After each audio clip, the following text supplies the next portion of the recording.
Hello everyone, I am Sudhanshu sir from continuous study point. तो electric current का जो lecture हम कर रहे थे कंटिन्यू, उसमें आगे हम आज नया टॉपिक पढ़ते हैं, थेवेनिन एनालिसिस। थेवेनिन एनालिसिस क्या होता है या ये वो देखते हैं। हम अभी तक नोडल एनालिसिस, लूप मेथड से करंट निकालना सर्किट में सीख चुके हैं। ये उसी तरीके से एक नया मेथड है थेवेनिन। इस मेथड से हम करंट निकालना सीखेंगे। क्या करंट का वैल्यू होगा किसी रेजिस्टेंस से होके सर्किट में, वो निकालना इससे हम सीखेंगे। आपको एक इंजीनियरिंग कॉलेज में जाएंगे आप, तो फर्स्ट ईयर में भी ये मेथड आपको वहाँ पे सिखाया जाता है। और इसका जो मेन यूज है अभी हमारे इसमें, कि हम जब अभी मैक्सिमम पावर थ्योरम जो पढ़ेंगे ना, उसमें हमको ये हेल्प करेगा थेवेनिन एनालिसिस। देखते हैं क्या होता है थेवेनिन एनालिसिस। एक्चुअल में इसका काम क्या है? To find current across through a specific resistance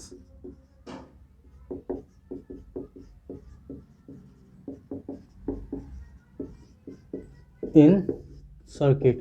किसी सर्किट में किसी स्पेसिफिक रेजिस्टेंस के अक्रॉस कितना करंट फ्लो कर रहा है, किस स्पेसिफिक रेजिस्टेंस से कितना करंट फ्लो कर रहा है, उसको हम इस मेथड से फाइंड आउट करते हैं। अगर ये हमारा सर्किट है, जैसे हर एक सर्किट ले ले, 5 ओम, यहाँ पे आपका ये 10 ओम 10 वोल्ट का है, और ये रहा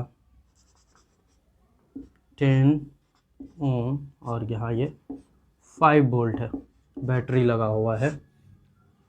ये आपका सर्किट है। सर्किट 20 ओम, साथ में बैटरी है, यहाँ पे आपका 10 वोल्ट का एक बैटरी लगा हुआ है। ये आपका सर्किट है। अगर इस सर्किट में आपको स्पेसिफिकली सिर्फ पूछे कि 20 ओम से होके कितना करंट फ्लो कर रहा है, तो उसको हम फाइंड आउट करने के लिए हमारे पास मेथड है कि नोडल एनालिसिस से हम इसको फाइंड आउट कर सकते हैं, लूप मेथड से कर सकते हैं, केवीएल केसीएल लगा के। एक ये नया हम जो अभी पढ़ रहे हैं, इससे हम कर सकते हैं थेवेनिन से। तो थेवेनिन में हम कैसे अप्रोच करते हैं क्वेश्चन को, अभी हम वो देखते हैं। थेवेनिन मेथड में क्या किया जाता है कि जो स्पेसिफिक रेजिस्टेंस, जैसे इसमें हमें अगर बोल रहा है कि I20 क्या होगा, 20 ओम से होके कितना करंट पास करेगा, वो निकालना है। तो हमारा स्पेसिफिक रेजिस्टेंस 20 ओम है। तो थेवेनिन मेथड में क्या किया जाता है कि इक्विवेलेंट सर्किट हम बनाते हैं। इक्विवेलेंट सर्किट क्या बनाते हैं? इक्विवेलेंट सर्किट जो बनाते हैं, उसमें आपका बैटरी होता है, battery of EMF, E equivalent battery होगा जिसका EMF E equivalent, and internal जो उसके अक्रॉस रेसिस्टेंस होगा आर इंटरनल, उसका इंटरनल रेसिस्टेंस होगा, एंड आर इंटरनल। ये इक्विवेलेंट सर्किट होगा आपका, बैटरी साथ में उसका इक्विवेलेंट रेसिस्टेंस, इंटरनल रेसिस्टेंस। ये उस ईएमएफ, बैटरी का ईएमएफ किसके अक्रॉस, ये पूरा आपके जिस स्पेसिफिक रेसिस्टेंस के अक्रॉस आपको निकाल के लाना था करंट, 20 ओम के अक्रॉस। इस क्वेश्चन में निकालना है तो 20 ओम के अक्रॉस हम ये सर्किट ड्रॉ करेंगे। थेवेनिन सर्किट जो एक्चुअल में इक्विवेलेंट सर्किट बनेगा थेवेनिन का, वो ऐसा बनता है। जिस स्पेसिफिक के अक्रॉस आपको निकालना है, वो उसके अक्रॉस जो रिड्यूस होकर सर्किट आएगा, वो हमारा सिर्फ और सिर्फ बचेगा इक्विवेलेंट बैटरी का इक्विवेलेंट ईएमएफ और उसका इंटरनल रेजिस्टेंस। तो अगर आपको ये ऐसा सर्किट ड्रॉ हो जाए, तो उसके बाद आप डायरेक्ट यहाँ से I20 निकाल सकते हैं। 20 ओम के अक्रॉस कितना करंट फ्लो करेगा इस सर्किट में, E equivalent divided by circuit में टोटल रेजिस्टेंस क्या हो गया, 20 plus R equivalent. 20 plus R equivalent बहुत ही इजी मेथड है करंट फाइंड आउट करने के लिए किसी स्पेसिफिक रेजिस्टेंस से। लेकिन इसमें अब हमारे पास जो मेन है कि इसमें जो ये ई इक्विवेलेंट और आर इक्विवेलेंट है, इसको हम कैसे फाइंड आउट करते हैं। तो इसको हम 2 स्टेप्स में देखेंगे। फर्स्ट स्टेप में हम ई इक्विवेलेंट फाइंड आउट करना देखते हैं, सेकेंड में हम आर इक्विवेलेंट निकालना सीखेंगे। तो हम अभी इस क्वेश्चन को इरेज करके आपको समझाते हैं कैसे हम ई इक्विवेलेंट निकालते हैं। थेवेनिन एनालिसिस क्या था हमारा, एक बार फिर से रिपीट कर लेते हैं कि क्या होता है। करंट हमको फाइंड आउट करना होता है किसी स्पेसिफिक रेसिस्टेंस का, रेसिस्टेंस से होके सर्किट में, तो हम थेवेनिन एनालिसिस यूज़ करते हैं। इससे बहुत जल्दी आपको मिल जाएगा, मतलब फास्ट होता है इसका कैलकुलेशन कंपैरिजन टू लूप और नोडल एनालिसिस से।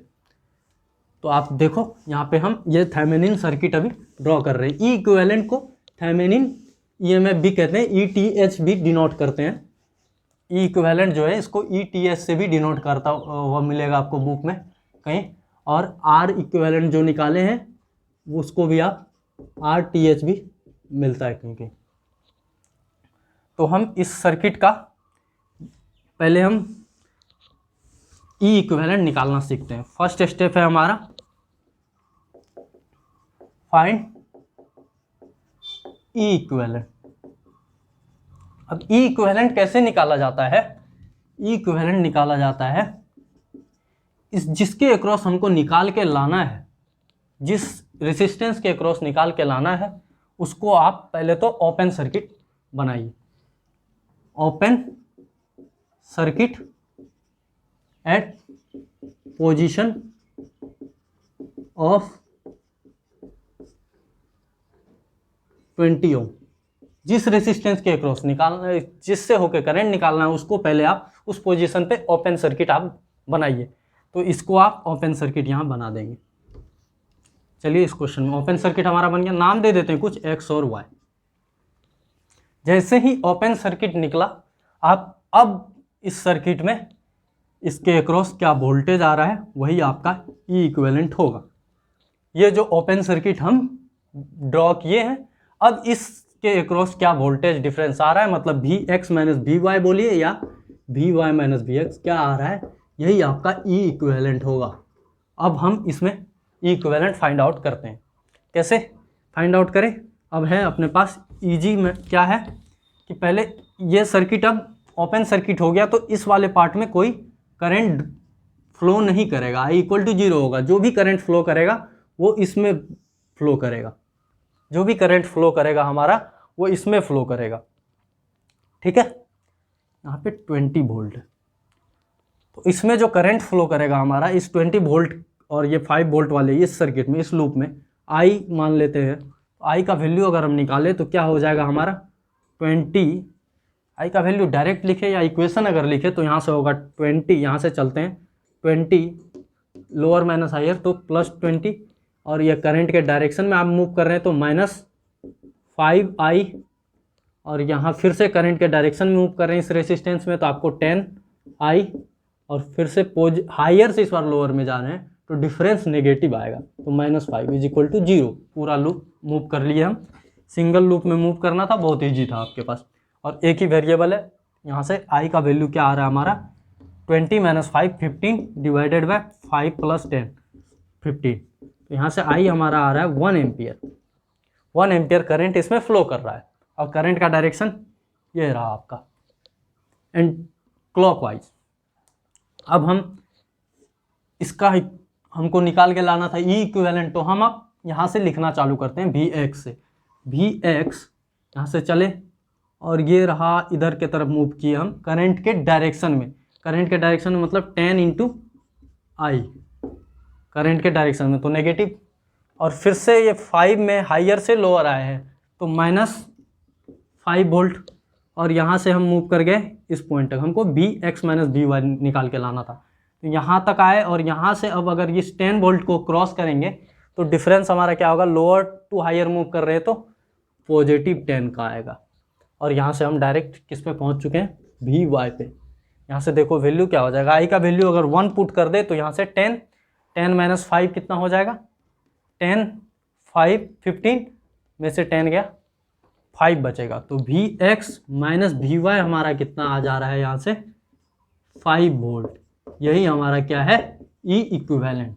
जो थेवेनिन का इक्विवेलेंट सर्किट हम जो ड्रॉ करते हैं थेवेनिन एनालिसिस में, उसमें जो इक्विवेलेंट वोल्टेज आता है वो कितना आया हमारा अभी 5 वोल्ट। और कैसे फाइंड आउट किए, सबसे पहला स्टेप जिस स्पेसिफिक रेसिस्टेंस के अक्रॉस आपको निकाल के लाना है उसको ओपन सर्किट वहाँ पे आप बना दो।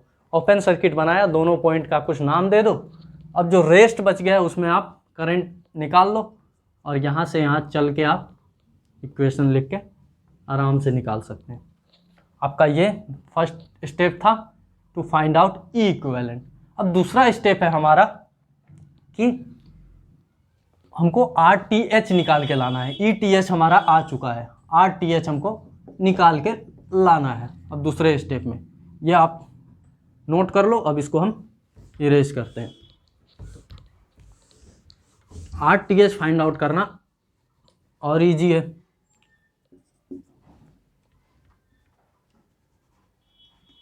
RTH के लिए भी क्या करते हैं, पहले तो ये ओपन सर्किट तो इस 20 ओम के अक्रॉस आपको बना के ही छोड़ना है।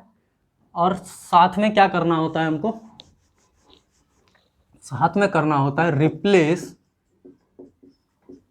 All sales with their internal resistance. ये स्टेप देखो आप ध्यान से पढ़ना।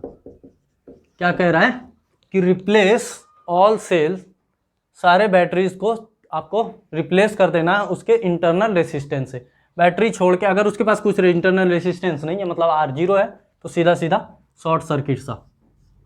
यहाँ पे भी कुछ नहीं है इसका इंटरनल रेसिस्टेंस, तो शॉर्ट सर्किट, ये बैटरी भी शॉर्ट सर्किट। ठीक है।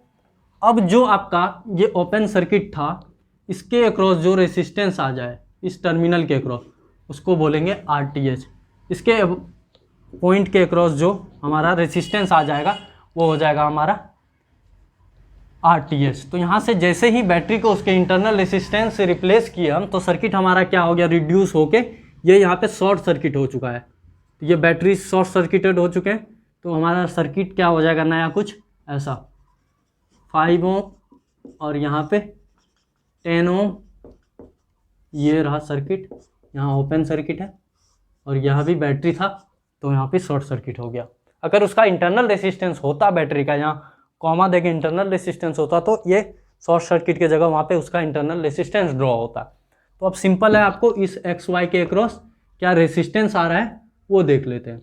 इस XY के अक्रॉस क्या रेसिस्टेंस आ रहा है, यहाँ से अगर हम कैलकुलेट करें तो 5 और 10 आपस में दिख रहा है हमको कि पैरेलल कम्बिनेशन में है। तो सिंपल सा क्या हो जाएगा, 5 × 10 डिवाइडेड बाय 5 + 10। R इक्विवेलेंट निकालना हम देख चुके हैं क्लास में। तो यहाँ से हमारा क्या आ रहा है वैल्यू, 50 डिवाइडेड बाय 50 क्या आ रहा है 10/3 ओम। RTH आपका क्या आ गया 10/3 ओम। अगर आप फिर से पीछे की तरफ नोट्स देखें उल्टा के आप, तो आपको इक्विवेलेंट सर्किट क्या था हमारा, ETH साथ में RTH इक्विवेलेंट रेसिस्टेंस, और जिसके अक्रॉस हमको निकाल के लाना था, किसके अक्रॉस निकाल के लाना था 20 ओम के अक्रॉस। और थोड़ा सा ध्यान दिए तो Vx - Vy आया था हमारा = 5 वोल्ट। अगर वो स्पेसिफिकली x और y यहाँ पे नोट करके दे रखा हो खुद से, नाम A या B में हो, x या y में हो, तो आप यहाँ पे x y अगर लिख ले तो और अच्छा रहेगा। और x y में डिफरेंस देखिए तो पॉजिटिव है, मतलब x आपका हायर पोटेंशियल पे होगा, तो ये जो बैटरी बनेगा उसका हायर पोटेंशियल x के तरफ होगा। अगर ये y - Vx 5 वोल्ट हुआ होता तो ये एंड आपका बैटरी ऐसे रिवर्स में आप बनाते। ठीक है। तो इस सर्किट को अगर हम बनाए, वैल्यू रख दे सबका इक्विवेलेंट सर्किट में, तो ETH हमारा कितना आया है 5 वोल्ट, और यहाँ पे RTH हमारा कितना आया 10/3 ओम। और हमारा किसके अक्रॉस हमको निकाल के लाना था 20 ओम के अक्रॉस। सिंपल। अब यहाँ से I20 आपका क्या हो जा रहा है, कैलकुलेट कीजिए यहाँ से, 5 वोल्ट टोटल वोल्टेज और टोटल रेसिस्टेंस कितना 10/3 + 20, मतलब 5 डिवाइडेड बाय 10/3 + 20 सीरीज में है दोनों। यहाँ से आपका ये इतना एम्पियर करंट आ जाएगा, खुद से कैलकुलेट करके आप लिख सकते हैं। ये था हमारा थेवेनिन एनालिसिस। सिंपल है ये काफ़ी। किसी स्पेसिफिक रेसिस्टेंस के अक्रॉस हमको निकाल के लाना था। हम एक सर्किट लिए एग्जाम्पल में, जिसमें हमारा यहाँ पे RTH के जगह पे क्या था, यहाँ पे क्या था हमारा, जहाँ पे ओपन सर्किट किया हम 20 ओम था। इसी 20 ओम के अक्रॉस हमको सर्किट में क्या करंट फ्लो कर रहा है वो निकाल के लाना था बाय थेवेनिन एनालिसिस से। तो थेवेनिन एनालिसिस क्या बोलता है, उस स्पेसिफिक रेजिस्टेंस, थेवेनिन एनालिसिस का हम जब इक्विवेलेंट सर्किट बनाते हैं उसमें क्या बोलता है कि स्पेसिफिक रेजिस्टेंस आप रहने दो, उसके अलावा जो भी होगा उसको रिड्यूस करके सिर्फ और सिर्फ एक इक्विवेलेंट सेल और उसके साथ इक्विवेलेंट उसका रेजिस्टेंस में कन्वर्ट कर दो, ये हमारा सर्किट हो गया। लेकिन ये जो कन्वर्ट करके हम दो अननोन लेके आते हैं, इसको कैसे फाइंड आउट करते हैं, तो हम वो स्टेप वाइज देख चुके हैं। स्टेप 1 में आप देख लिए ई इक्विवेलेंट, या तो बोले तो उसको ETH कैसे निकाले हम वो देख लिए। पहले इस सर्किट को ओपन किए और इसके अक्रॉस क्या पोटेंशियल डिफरेंस आया ओपन सर्किट के अक्रॉस, वो निकाल के ले आए। अगले स्टेप में हम RTH निकालना सीखे। RTH कैसे निकाले कि इसको ओपन सर्किट ही रहने दिए, रेस्ट जितना भी हमारा वोल्टेज सोर्स था सबको हम रिप्लेस कर दिए उसके इंटरनल रेसिस्टेंस से। क्योंकि इस क्वेश्चन में आपके किसी भी वोल्टेज सोर्स के अक्रॉस कोई रेसिस्टेंस था नहीं इंटरनल, तो वो पूरा शॉर्ट सर्किट आपका ड्रॉ हो गया। ये इक्विवेलेंट उसका इसी सर्किट का यहाँ पे हो गया। तो इसके अक्रॉस आपका क्या रेसिस्टेंस आया, इक्विवेलेंट R इक्विवेलेंट बोले या तो इसी को RTH बोलते हैं। तो वो कितना आया हमारा 5 और 10 आपस में पैरेलल में है, यहाँ से 10/3 आया। तो हम जो इनिशियल इक्विवेलेंट सर्किट ड्रॉ किए थे उसमें ये दोनों वैल्यू ले जाके हम पुट कर दिए और डायरेक्ट अपना I हमारा निकल के आ गया। थेवेनिन एनालिसिस से आप और भी क्वेश्चंस ऐसे ही करिए, कॉन्सेप्ट हमको आपको ईजिली समझ में आ गया होगा। Thank you.